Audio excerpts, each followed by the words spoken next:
Hello. I'm talking about the farmer's victory speech from 2012.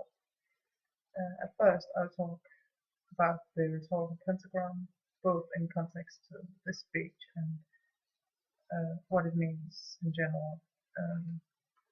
Then I'll be talking about the types of appeal we can meet, and then the rhetorical devices. And at last, I'll perspective to some speeches we have read before. If we take a look at this rhetorical pentagram, we can see we have a topic, a reader, a writer, language, circumstance, and intention. And in this case, we have a speaker and a listener instead of those two. The speaker is, of course, Barack Obama. He probably had someone else to help him write it, at least.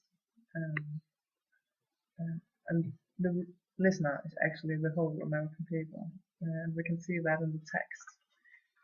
We can see we here have a chapter where he talks to cynics and here to his enemy. And here towards the end he's talking about the whole nation and talking about rich, poor, black and white. And furthermore, the topic is that it's a thank you speech, but it's also a speech to gather the American people to make them work together as one nation and to get this national feeling. The circumstances that he just won this election and he was re-elected at least. The language is pretty straight and easy with a lot of rhetorical devices, and that makes it more alive and makes it more exciting to look at, capture the listener more. And the intention is to gather the American people. If we take a look at the rhetorical pentagram, we can see if we change one of those, we actually have to change a lot of them. We can, for example, change the listener to Michelle Obama, and then we would probably have to change at least the intention, and the language would be changed too, and the topic and the circumstances would probably be changed as well. If we take a look at the appeals, we have logos, etos, and pathos, and we see an overflow of pages in this text. We can see it here where he talks to his opponent, and here where he talks about his family,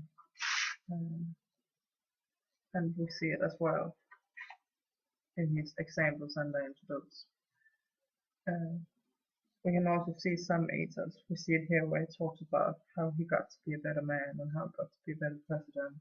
That's how he shows himself as a better person. And logos we can see in the beginning where he talks about the past and how they're moving ahead. If we take a look at those rhetorical devices, we see that he uses some of them very, very much. He uses a lot of anaphors, which he uses to create, emphasize, and to make this speech memorable.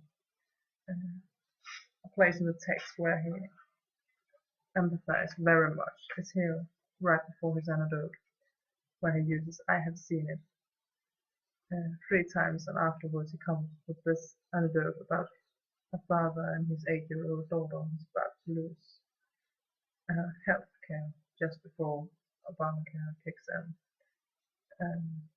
And by that we actually also see some ethos, because he shows us what he has done in the future, and that has done in the past, what he's able to do.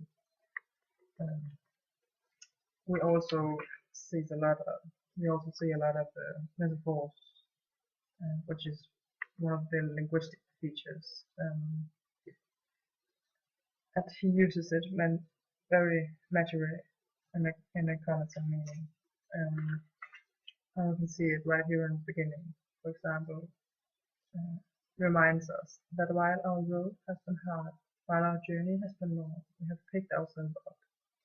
And he also uses this in his examples. Imagine you mean we can't see that. I'll find it in a minute. here where he talks about immigrant's daughter and a boy from Chicago. By this, he paints a picture instead of telling us some hard to understand politics. He makes it down to earth and tells the voters what he is able to do and what he will do for them instead of just giving statistics.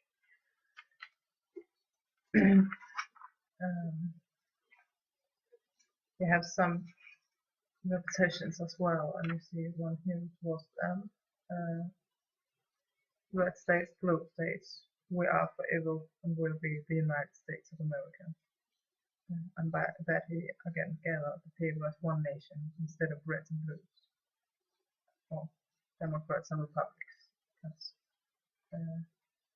We can also take a look at the overflow of you, your, and your, and we, our, and us. When you count them, they are counted to over 150 times, and most of them ends in the beginning and towards the end. And by that he gathered the people in the beginning, and then he comes with all of his politics and all he wants to say, and then he gathers the people again.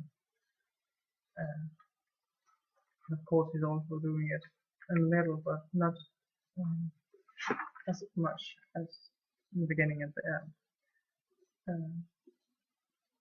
If we should see other texts, I would take a look at in 2008, which was speech also by Barack Obama.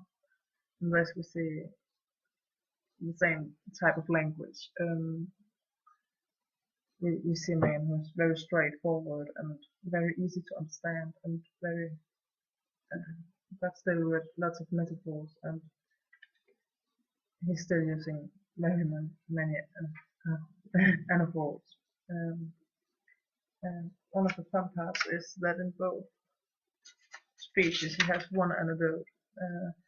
In 2012 we were told about the father and the daughter with leukemia. And in the 2008 he's talking about a 106-year-old lady who has experienced slavery and before all of that, wasn't able to.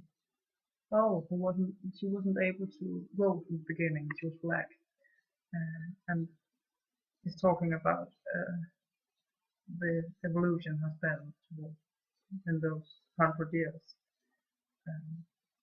and just talking about equal rights very much. And he actually uses this lady to make his statement, just like he uses the father to make his statement in the 2008 text. And we also see those times of animals to emphasize and moralize it. We could also take a look at Steve Jobs' text. He still uses a lot of the same language and uses a lot of pages, actually.